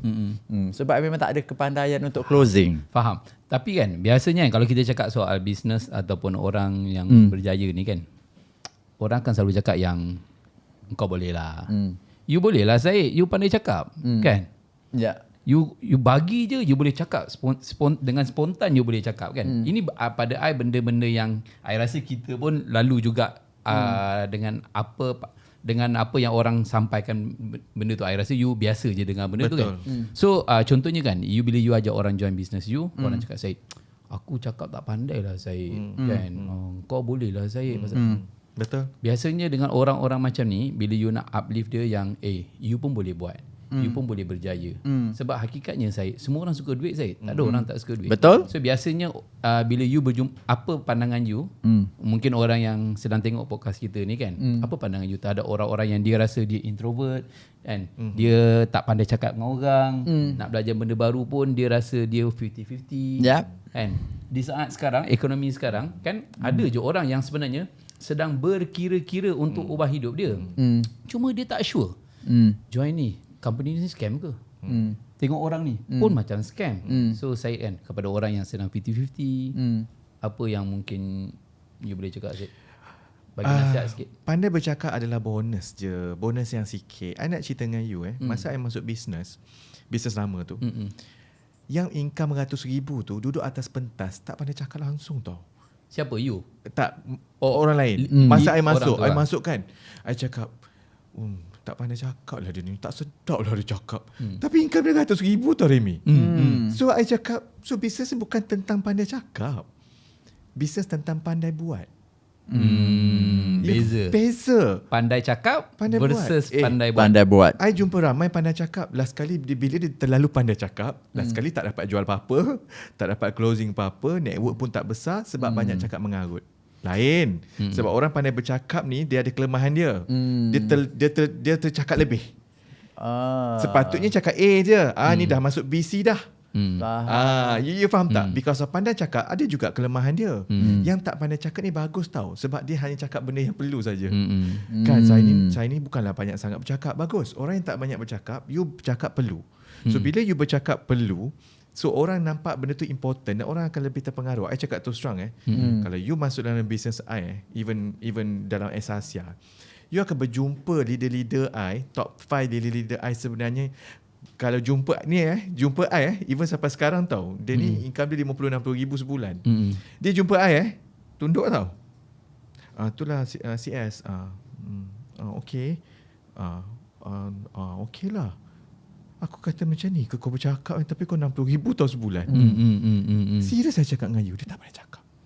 Sebab bukan tentang pandai cakap, tentang you sanggup belajar ataupun tidak, you sanggup buat ataupun tidak. Pandai cakap tu nombor 3, nombor 4, nombor 5. I cakap dengan you Remy, I jumpa orang yang ramai tak pandai cakap. Ramai. Tapi mereka berjaya sekarang. So if you rasa I kena pandai bercakap, tak. Tapi I boleh train you untuk bercakap. I lebih suka train orang yang tak pandai bercakap daripada orang pandai bercakap. I cakap you terus terang. You tak pandai berniaga, I tak ada pengalaman berniaga Remy. Okay, I lebih suka. Sebab you start dari zero. You fresh. Sebab orang yang tak pandai berniaga, senang sikit nak dilentur daripada orang yang tapi akhirnya kan dia balik dengan attitude kan. Betul. Kan? Betul. Kalau attitude memang tak nak belajar kan, betul, tak nak ubah hidup dia pun, betul, kan, you cakap lah macam mana betul, pun. Betul. Okay Syed, just nak tanya jugalah kan, since you datang dalam podcast kita ni kan, so kita kan I dengan Datuk je yang bercakap kan, so mestilah bagi peluang dekat Syed untuk bercakap. Macam ni Syed, as Asia, Joko Albab, Nafisa, Zeki kan, apa exit plan you?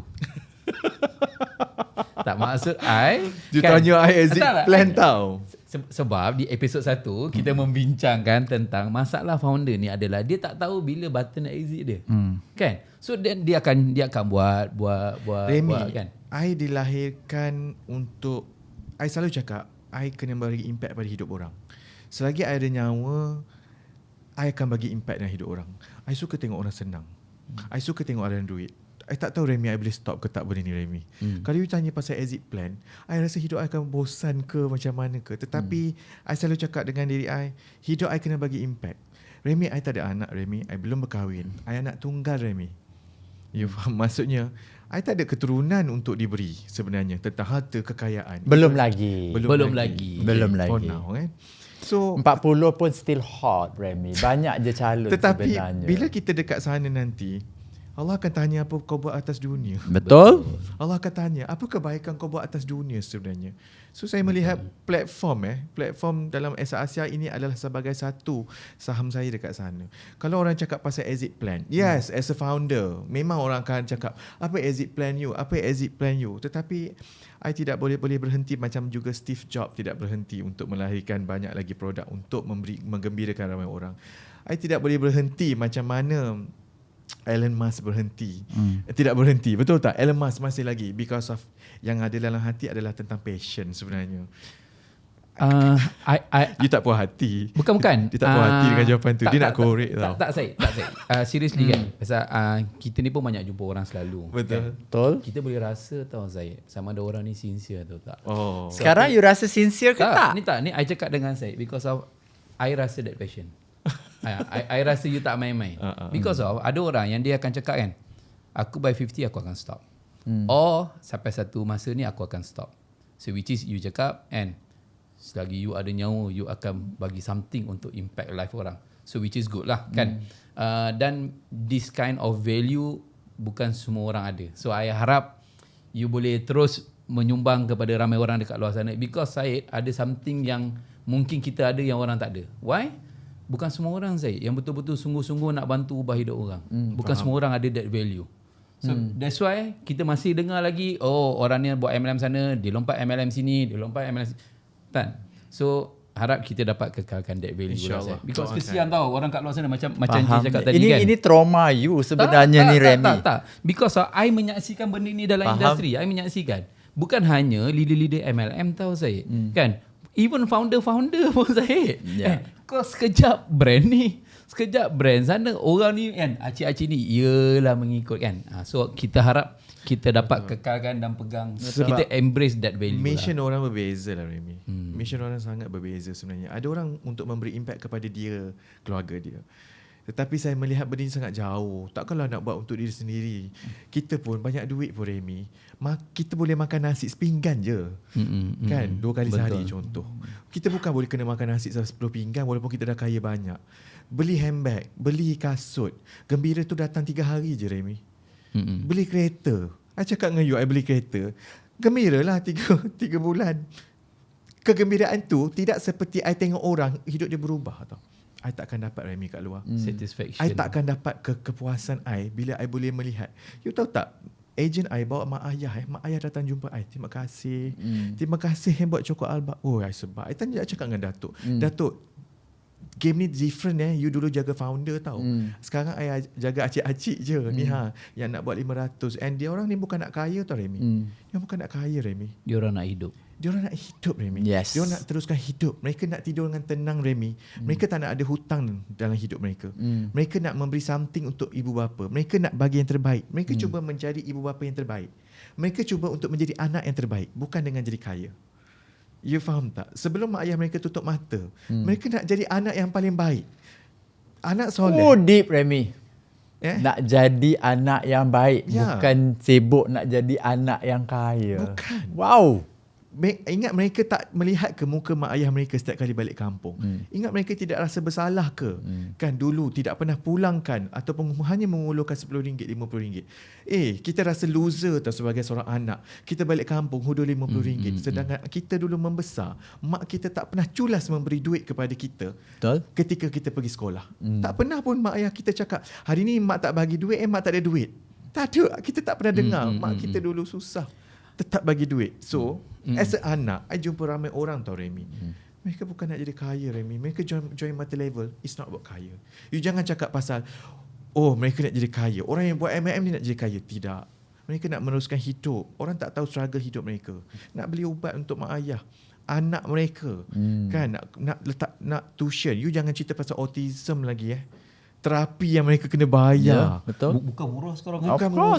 Tahu. Mereka jadi bukan untuk diri mereka. I ada ramai anak tim agent yang buat income beribu-ribu. I cakap terus terang baju untuk diri sendiri pun tak beli. I tanya mana pergi duit? Anak. Rumah mak bocor baru ni. Peti ais tu dah lama dah mak ni.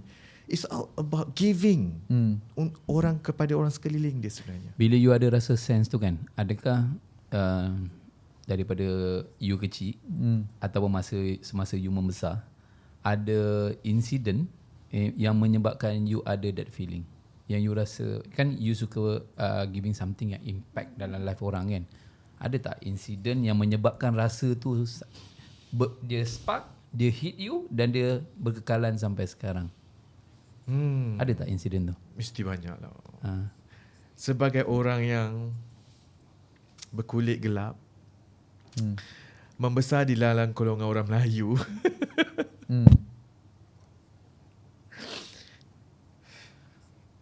I tak ada kawan, Debbie. I membesar dengan tak ada kawan. Di Kuantan. Kat sekolah, I cakap waktu sekolah mendengar. Kan orang susun meja berdua. I tak ada orang duduk sebelah I. I tak ada orang, I tak ada kawan. Tak ada orang nak duduk sebelah you. I tak ada best friend. I pergi sekolah, balik sekolah seorang, pergi. You know that kind of thing sebenarnya. So I cakap, tak apalah. Makin besar aku cakap, aku kena jadi somebody. Aku kena tolong ramai orang sebenarnya. That's number one. Nombor dua, I tak ada seorang. I seorang, tak ada kawan. I balik rumah, I anak tunggal. So I duduk seorang lagi. I sunyi sikit lah sebenarnya. So bila membesar, I suka sangat benda-benda yang boleh tolong orang. I suka sangat sebenarnya. Sebab ayah I selalu cakap, ada duit kena tolong orang. Ada duit ada tolong orang. Ayah selalu cakap sebenarnya. Sebab waktu kita susah, ramai orang tolong kita. You know that kind of thing sebenarnya. So kita punya mak, ayah kita pun melibat dalam dunia multi level. Pun fail juga. Kan kita melihat depan mata sebenarnya. Mereka berusaha juga sebenarnya. But I selalu cakap dengan mak ayah I cakap, I ni banyak mungkin anak yang menyusahkan. I cakap dengan mak dengan ayah, nanti bila saya pun besar, saya pun ganti balik tahu duit tu. That's why I nak jadi kaya. Kan kat Kuantan ni ada rumah orang besar kan. Kita orang balik kampung selalu cakap dengan mak, nanti suruh ayah beli kat situ. Masa saya sekolah, nama kawasan tu Bukit Istana. Rumah orang kaya je duduk Dekat Indraman Kota tu Ya. Nak menghala Teluk Cempedak tu Betul. Nanti mak I cakap, tak apa, kau besar nanti kau beli. Tu macam, okay lah. Betul. Tapi dia punya level pemurah, Remy. Oh, next level. Tapi Next level, Remy. Dia punya pemurah. Syed punya pemurah. Dia buatkan rumah untuk makcik dia. Ya. Dia belikan kereta untuk makcik dia. Ni anak tunggalnya sindrom. Nak tanya sikit je kan. Masa you rasa ramai orang tak nak berkawan dengan you kan. Lama ke? Adakah daripada sekolah rendah naik sekolah menengah masih lagi rasa benda tu orang tak nak rapat dengan you? okay, kita masa kita kecil dulu kan, dunia ejek-mengejek, membuli ni benda yang kita mana tahu pasal mental health, everything semua waktu tu kan. Kan kau gelap, badan kau minyak bijan lah. Kan kita tersuka. I pernah cerita dengan Datuk dulu, I tersuka seorang perempuan ni kat sekolah. Esok pagi I masuk kelas, ada satu perkataan tau, KGS stand for apa? Kalian gila seks. Alamak. Suka je perempuan tu. Sedangkan dalam kelas aku tu ada 5 couple, tak gila seks pun. Bila aku suka budak perempuan tu, kita cuba nak mengejar budak perempuan tu, dah jadi gila seks dah. So apa saja I buat ni, I rasa semua salah. You faham tak that kind of thing? That's why I cakap dengan Datuk. I cakap, I tak suka sekolah, I suka universiti. Sebab turning point I dekat universiti. Jadi dekat universiti berbeza lah. Universiti berbeza, orang menerima I. So bila Datuk cakap, kenapa you punya universiti lagi best? Saya cakap, best. I sekolah memang I tak best. Maybe I cakap, maybe lah, I tak cakap pasal kawan. Maybe I tak pandai berkawan. I tak tahu. Maybe I ni terlalu low confident. I cakap betapa I benci diri I waktu tu. Betapa I benci sekolah I ni banyak pula cermin dia. Kat sekolah ada banyak cermin? Dekat kelas? Tak, setiap blok ada. Masuk cermin. Cermin ni aku tak tahu kenapa sekolah aku banyak cermin. I akan ada cermin, I akan lalu cepat-cepat sebab I tak nak tengok muka I. Laju I tak terima diri I hitam. You know that because of orang kutuk I, tak ada orang nak I. You faham tak? Macam that kind of benda yang menyebabkan I trauma. I tak sukalah kita jadi orang yang tak suka diri kita lah sebenarnya. I tak tengok cermin kat rumah, lantak lah apa, pakai songkok. I dulu pengawal perpustakaan tau, baju pink. Bukan baju colour biru Baju biru pengawas. Yelah. Pengawas library. Dulu I sekolah dulu pengawas colour hijau. I dah lah pakai baju pink. Tapi masa tu kan orang masih lagi tidak orang masih lagi, macam mana cakap orang masih lagi belum ada rasa malu untuk pink. Zaman I tak ada tau. Ramai je smart lelaki pakai pink tau. Kira macam smart lah jambu I pakai pink kan. Zaman sekarang tak ada nak pakai pink. Tapi I pakai pink. I ketua pengawas library. You faham So I kira macam ulat buku sikit lah, ulat library, something lah macam tu. Tapi I macam I cakap dengan you, I tak ada kawan. I tak ada kawan baik. I ada kawan, tapi I tak ada kawan baik. Tak ada orang nak pergi lepak, tak adalah I. Tiba-tiba yang ni kan dia buat nak pergi lepak kat Bandar Kuantan. Memang tak adalah nama aku tu. Memang dah tahu dah. So I macam okay, menjadiri je sebenarnya. Bila I score, I score top 3 Top 3 kan I tengok. Oh score ni masa tu 3.5 I score. I masa tu zaman email. I terima email kat I punya classmate. Kau ingat budak kelas suka kau dalam bawah minyak bijan, kau meniru dalam sekolah. Maki hamun I kat dalam email. Down, terus jadi masuk bottom 5 terus I masuk. You faham tak? That kind of banyak benda yang macam, kenapa tak suka betul dia aku. You know that kind of thing sebenarnya. Tapi kita nampak Alhamdulillah lah kan, dengan apa yang you dah lalu sekarang kan. Tapi I dapat jawapan bila I buat bisnes. Apa jawapan tu? Jawapannya adalah dulu kalau aku tak melalui benda tu, aku tak akan kuat. You faham tak? Buat bisnes is all about strong. You kena kuat. Tapi mungkin Allah dah latih aku kuat. Dalam bisnes kita ada banyak rejection, Remy. Jumpa orang ni tak nak. Jumpa orang ni, you know that kind of thing. Betul. Tapi dulu waktu kau sekolah dah banyak sangat rejection. Betul. Dah faham maksud kena Dah faham reject dah. tu kan? Tak apalah. Kau reject lah, lantak engkau lah. Tapi sebab aku mungkin dah dilatih, aku baru dapat jawapan dia, Remy, waktu tu sebenarnya. Faham. Okay Syed, dengan apa yang you Allah anugerahkan dekat you sekarang lah kan, dengan rezeki parents kan, dengan materials kan, dan juga skill contohnya kan, apa yang mungkin you boleh share dengan kita lah tentang apa yang you ada sekarang, and how do you feel? Apa perasaan you dengan apa yang you ada sekarang lah kan? Apa yang dia ada sekarang tu maksudnya? Apa yang I ada sekarang? I ada company, yes, ada yes, apa yes, yang yes. ada. Alhamdulillah, I sangat dengan bersyukur. hidup yang lebih baik lah kalau nak banding Alhamdulillah. dengan sebelum ni kan. I tak tahu nak cakap macam mana. I memandu, I melihat angin yang I melihat awan yang biru. I baru boleh melihat tumbuhan yang hijau. I boleh merasa angin yang lalu. You faham that kind of feeling. I baru balik Kuantan. I bangun pagi, I melihat. I tak ada benda lain. I cakap, ya Allah, kau bagi kepada aku, ya Allah. Kau bagi juga kepada aku. Alhamdulillah, I rasa sangat berpuas hati. Allah tu maha adil. Segala apa yang kau dah lalui, Allah akan bagi juga pelangi di hujungnya sebenarnya. Selepas hujan sentiasa ada pelangi. Dan I sangat percaya dengan benda tu. Dan cuma aku sentiasa nak lagi. Sebab Allah yang kaya sebenarnya. Kita je kadang-kadang miskin nak minta sebenarnya. Betul. Nak lagi. Tapi bukan untuk diri aku. Kan? Untuk aku bantu lagi ramai orang. Doa dah berbeza sikit, Remy, sekarang. Bukan doa berbeza. Even I cakap terus terang, I jujur dengan you, Remy. Doa I start buat bisnes, I dah kurang doa pasal diri sendiri. I siap doa, ya Allah, kau bagilah yang ni pula jadi. Ya Allah, kau bagi yang ni. Kau bagi, tak tahu. I rasa puas kot benda tu sebenarnya. I sangat puas melihat senyuman orang. So I rasa bersyukur. I rasa I ada mentor, orang yang duduk di sebelah I yang sentiasa support, iaitu Datuk Zafrul. Dan kami berjumpa balik tau. Selepas dia dah brainwash tu, setahun selepas itu, kami berjumpa di Mekah. Kita jumpa ke apa? Kebetulan. Masa tu, after that conversation, so he go, dia continue with the Choco Alba. Saya buat Choco Alba. Lepas tu, I pula masa tu kan dalam tempoh-tempoh tengah mental. So I kerap ke Ingat nak cakap tempoh edah. tempoh-tempoh tengah mental. Jadi I kerap ke Mekah. Dan satu hari I ada dekat sana dan I nampak posting dia kata dia dekat sana.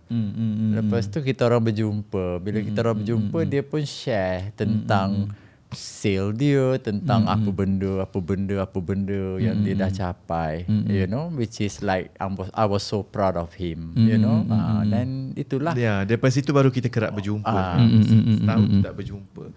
So I bersyukur I ada staff yang sangat baik. I ada agent, leader yang sangat powerful. I boleh cakap dengan you, I selalu cakap apa tahu, benda yang paling bersyukur dalam Asasia adalah I punya leader memang hebat. I cakap terus terang, I punya leader hebat. I yang belajar dengan dia sebenarnya. I selalu cakap leader I hebat. Mungkin I punya doa tahu tak apa, Remy? Ya Allah, kau jumpalah orang yang lagi hebat daripada aku. I tak kisah tau. Tapi itu memang sikap cikgu memang macam tu lah sikap dia kan. Kalau kita kata kita cikgu, kita nak anak murid kita lagi bodoh dari kita. Itu tak betul tu. So kita nak sangat orang lagi hebat. I bersyukur mak ayah I sentiasa support. I sangat bersyukur. I selalu cakap dengan doa. I cakap macam mana nak cakap I selalu cakap ayat ni, ya Allah, mak ayah aku baik, ya Allah. Janganlah apa-apakan dia. Sebab aku tunggu kat sini, mak ayah aku duduk kat Kuantan 2 orang. Apa-apa jadi, mereka dah usia 70 tahun. Apa-apa jadi, ya Allah, tolong. Kau tolonglah bantu dia sementara aku ada mission dekat sini. Apa-apa jadi kan, kau tolong jagalah mak ayah aku. Jauhkanlah apa-apa daripada apa-apa malapetaka. Sebab mereka berdua, mereka hidup berdua kan, umur 70 tahun kan. Adalah tak sihat sikit, itu biasalah sebenarnya. Tetapi Alhamdulillah Allah bagi, I bersyukur dengan itu. Mereka sangat supportive sebenarnya. I cerita you, mereka sangat, Alhamdulillah mereka sangat-sangat super duper positif. You tahu tak Datuk Jerry, I baru lupa cerita dengan you semalam. Semalam kan I turun, lepas I pergi hiking, I balik. Lepas tu mak I tengah baca Yasin tau. Lepas tu mak I dah habis baca Yasin. Mak cakap, mak baca Yasin ni tiap-tiap hari untuk bisnes kau. Tak rasa. Sebab I rasa macam tak yalah mak, faham tak? Tak, mak tak akan putus. Mak takkan putus. So kalau you cakap dengan I pasal hari ni, it's all about doa mak ayah saya yang sangat kuat sebenarnya. I selalu cakap dengan mak doa I bisnes I naik ke, jatuh ke, I akan cakap, mak still tengah tak okey ni mak. Mak doa lah. Itu je. I cakap terus terang lah. Kalau you cakap I memang akan jenis yang macam I still tengah slow ke, still tengah laju ke, I cakap. Even Datuk pun selalu cakap, kalau still tengah slow, bagilah duit kat mak ayah, so mak ayah pergi menderma, you know that kind of thing kan, supaya kita ada rasa ketenangan tu sebenarnya kan. So kalau you cakap pasal strong, I selalu cakap doa. I selalu cakap tu strong, Allah tu maha baik lah Remy. I tak tahu nak cakap Allah tu baik. I diuji, I banyak diuji, tapi mindset I lain tau Remy. I nak cerita tambah sikit ada? Boleh sambung terus. Otak I lain tau Remy. Masa I nak bisnes sama, I nak jadi crown waktu tu, I tak tahulah berapa lawan.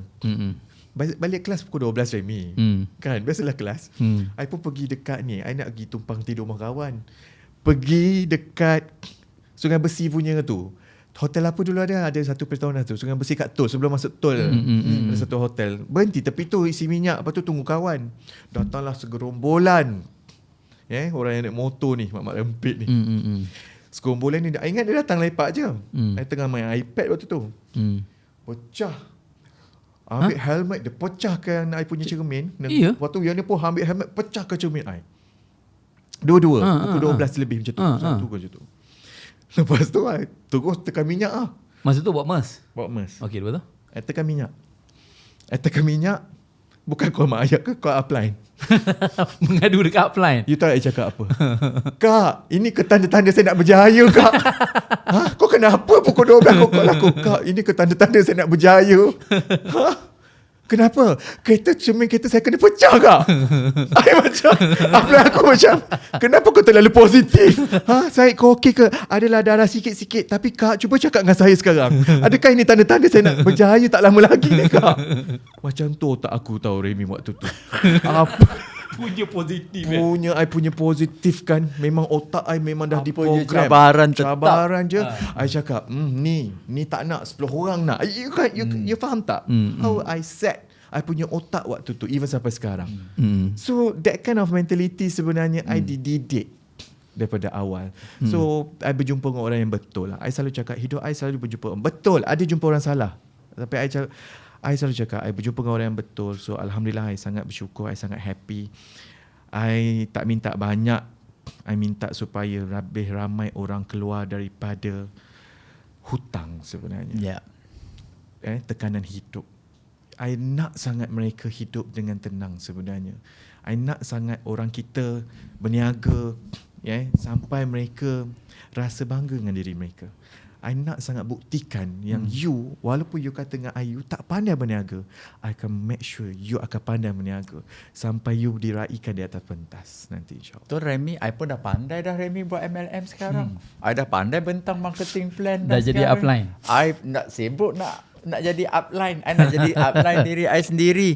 Tapi correction Remy, I sekarang dengan Syed, I mean like membantu saya lah, membantu bersama-sama.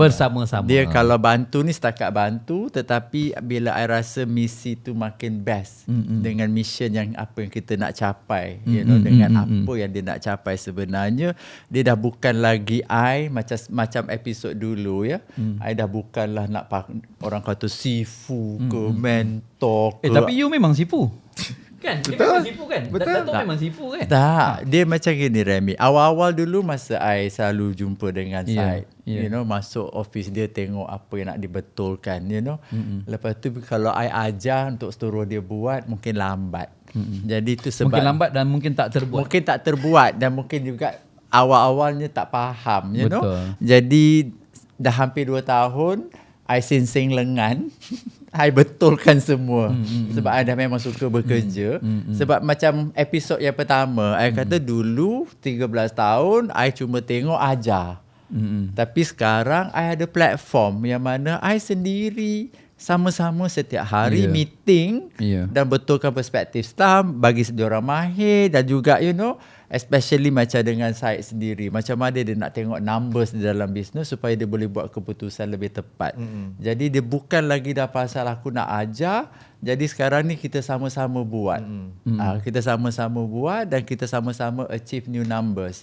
Sebab kalau untuk pengetahuan orang yang menonton ya Remy bila dalam business networking syarat utama adalah berapakah keuntungan syarikat yang mahu kita kongsikan kepada semua independent distributor ataupun agent.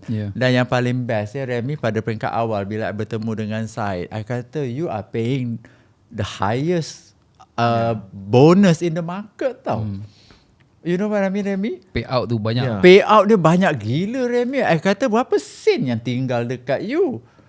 You know what I mean? Because the total payout is about 42%. Belum lagi tolak cost of goods sold. Lepas tu berapa lagi tinggal untuk operation dengan savings and what not? Nak bayar gaji dia. Dia kata tak.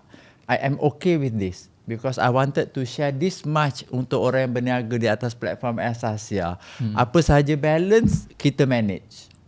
You know? But Alhamdulillah awal-awalnya kalau tengok. Sebab lagi satu bila I tengok dia kan, dia tidaklah begitu berfikiran kapitalis sangat, everything is for me. You know? Jadi bila itu yang menarik minat I untuk sama-sama bantu dia, sama-sama bantu leader dia, you know. Dan tahun lepas bila dia offer something to me, you know, I cakap pesan I dekat dia adalah satu side, kau jangan tamak. When it's yours, it's yours. You know, the most important thing, you make other people senang hidup mereka dulu. Then Allah will reward you. Kedua, I cakap dekat dia, offer. Dia yang offer I position tu. Tapi mas kahwinnya dengan hantaran dia, Remy. I kata, you settle your haji. I kata, settle your haji, kau pergi dengan package yang paling mahal. I kata, dengan duit simpanan yang kau ada. So he went, he completed. Yang ketiga, Remy, I cakap, you settlekan masjid. You make your parents happy first. So dia siapkan masjid, secantik-cantiknya masjid dekat Kuantan, Remy. Di Kuantan. Alhamdulillah. So bagi I, settle benda yang paling penting dulu, I kata. Bukan kau beli kereta, bukan kau nak, you know what I mean? Dia siapkan rumah mak dia, secantik-cantik tidak, renovated untuk keselesaan mak bapak dia. So dia settlekan masjid. Dia kata, I wanted to do masjid tempat dia mula-mula belajar mengaji. So settle. Jadi tempoh hari raya, 800 jemaah dapat solat raya dekat masjid baru. Itu first time solat raya lah. Ya, dan kemudian untuk diri dia sendiri, dia settle haji. Jadi dia pergi haji, setiap hari dia akan telefon menangis-nangis. Dan I pula macam, apa yang I nak cakap? I biar dia let out the feeling bila dia berada dekat Tanah Suci. So bagi I, okay, now let's start. Supaya jangan ada ralat, Remy. Sebab I selalu percaya tengah boom, settle benda yang penting untuk Tuhan. Supaya kita tak disoal. Faham? Kemudian barulah sekarang ni proses untuk diri kita sendiri. Dan dia dah settle segala benda. Dan I sendiri nampak dia punya cara aturan dia tu. Barulah dia sibuk nak buat rumah dia sendiri pula sekarang. Okay Jay, sekarang kita nak soft landing lah. Okay. Kita dah sejam setengah ni. Kita nak soft landing kita punya podcast kali ni. Biasa dengar podcast tak, Zaid? Biasa? Podcast apa yang you dengar? Banyaklah podcast. Kita pun ada podcast dulu. Tapi tak diteruskan. Tapi tak teruskan. Untuk wanita. Untuk wanita sebenarnya. Tapi sekarang ni bila kita bercakap soal podcast kan, kadang dalam kereta pun dah tak dengar radio, banyak dengar podcast. Betul. Kan? Apa top 3 podcast you Top 3 yang you selalu dengar? Contohnya? Seram tu tengoklah. Apa cerita? Tengok. Shout out to Ashraf Khalid. Ya. And apa lagi satu tu apa benda nama dia? Apa dia? Dah pula dah lama tak tengok cerita tu. Oh, it's okay. Yang tu dah lama tak tengok. It's okay. Tapi cerita seram, Remy. Patut kita buat cerita seram kan? Next episode. And seramnya dunia bisnes. Hari So Sabtu. yang ketiga mungkin yang terbaru adalah Tambah Tambah screen top 3. Pastinya. Baru episode Pastinya. kedua dah jadi top 3. Alright. Okay Zaid. Last Zaid kan. Okay. Mungkin you ada something yang you maybe nak share kepada orang yang sedang tengok podcast kita ni kan, yang sedang mendengar di Spotify kan. So Zaid, apa yang you nak, mungkin dia bukan ajar lah, apa you nak share, nak kongsi kan, mungkin kepada diorang something last word daripada you. Okay. I tak tahu yang menonton ni sebenarnya mereka ni adalah orang yang buat bisnes ataupun orang yang mungkin masih lagi bekerja, yang berfikir untuk improve something dalam hidup sebenarnya. Jangan tangguh sebenarnya. Sebab masa ni sangat-sangat sekejap sebenarnya. Betul tak? Kita dah sekarang ni bulan 6. Bulan 6. Ya Allah, dah lagi half untuk masuk another year sebenarnya. So I selalu cakap nombor 1 adalah jangan bertangguh. Sebab I tahu kalau bertangguh, kita akan bertangguh sampai bila-bila. Nombor 2, anything you buat, tolong buat habis baik. Anything, you jangan give up dalam hidup, because of tiada apa benefit pun if you give up dalam hidup sebenarnya. Tak ada apa-apa kebaikan datang. Dia hanya melegakan untuk sekejap, I selalu cakap. Tapi kalau you give up juga adalah bermaksud sebenarnya you sedang cakap dekat diri you adalah you memang tak pandai apa-apa dalam hidup you sebenarnya. You sedang cakap buruk pasal diri you. You sedang sabotaj diri you sebenarnya.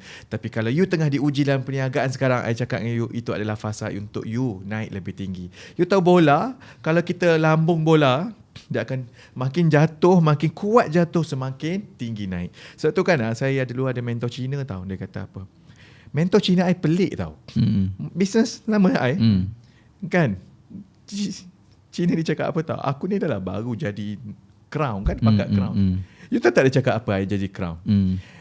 Saya lepas ni jatuh dulu tau. Aku baru lepas naik, kau suruh aku jatuh. Tapi pemikiran orang Cina berbeza.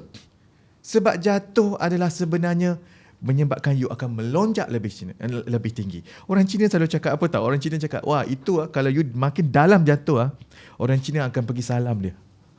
Sebab apa? Sebab kalau you pergi salam orang yang jatuh, sebab orang yang jatuh naik lagi tinggi pada you. Pergi salam awal-awal. Itu mindset orang Cina sebenarnya. So kalau you jatuh dalam bisnes, you jangan ingat ini adalah pengakhiran. Ingat, kalau you buat juga, you teruskan juga, insya-Allah you akan lebih hebat daripada orang yang tak pernah jatuh dalam bisnes. I lebih respect orang yang jatuh. Sebab tak semua orang sebenarnya boleh rasa keperitan, menangis di setiap malam, air mata di tikar sejadah. Orang takkan rasa benda tu. Kan kita punya rasa down tu sebenarnya. Tapi kalau you bangkit, Remy, tak ada orang boleh stop you. Tak ada orang boleh stop you, insya-Allah sebenarnya. Alright. So Jay, kita punya penutup pada episod 2 kali ni, Jay. Puas, Remy? You yang puas ke I yang puas? I tanya you. I happy dapat jumpa saya. Ini guest kita yang pertama. Betul. Special kan? Sebab special kita jumpa I you selalu dulu. jumpa hari-hari. Tak. Because dalam yang kita dalam involved dalam SME ni kan. Betul. So ada kawan-kawan juga kan yang kita rasa kita nak that's why podcast ni sebenarnya kita buat adalah because ramai kawan-kawan kita yang sekarang, especially Datuk contohnya kan, orang jumpa Datuk keadaan macam ni, Datuk keadaan macam ni. Even kita pun Zaid kena jumpa kawan-kawan kita tengah susah. I need new idea lah. Ada apa-apa tak you nak sometimes orang perlukan nasihat. So that's why I kata dengan Datuk kita buat satu podcast which is kawan-kawan kita mungkin yang tak sempat nak minum dengan kita. Dia dengar podcast ni, I dapat something lah daripada Syed. Faham. Kan? Hopefully dapat something. But kan? inspiring Remy, sebab masa berkawan cara perbualan tu lain. Tapi sekarang bila bekerja bersama, cara perbualan tu lain. Cara perbualan dia, you wanted to do this, what is the ROI? You wanted to do this, I don't have budget. You wanted to do this, you know what I mean? perhubungan tu jadi You jangan lain. ingat yang kita ni setuju tau. Kita pun banyak bertelagak dekat office kan. Tapi semua ni yang terbaik. Check But and hopefully balance. you guys dapat sesuatu lah. Yeah. sebenarnya. Thank you. Alright. Thank you so much tau. Thank you, Remy. thank you much. Syed. Thank you for coming. Thank you. Kan, kita sangat-sangat happy kan to having you dekat kita punya second episode podcast Tanpa Script ni. Happy sangat pasal hari ni I rasa a good start lah juga untuk podcast kita kan. Bila you datang sharing, I rasa sangat happy untuk podcast kita yang episod kedua kali ni. Faham, Alright. Remy. So Thank kepada you. korang semua yang tengok podcast Tanpa Skrip episod yang kedua ni, okay, mungkin ada pandangan, ada soalan yang korang nak tanya, boleh tulis dekat ruangan komen kat bawah ni so that nanti kita akan baca. So mungkin next guest kita akan cuba jawab jugalah setiap soalan. Boleh? Alright. So Datuk, Boleh, Rami. kata-kata Alright. terakhir Datuk untuk podcast kita kali ni. Pastikan anda tinggalkan komen, share dan kalau ianya menarik minat anda, kongsi-kongsikan ya, dan jangan lupa saksikan episod yang seterusnya lagi minggu depan setiap hari Jumaat. Dan jangan lupa subscribe podcast Tanpa Skrip. Jumpa lagi. Assalamualaikum. Assalamualaikum.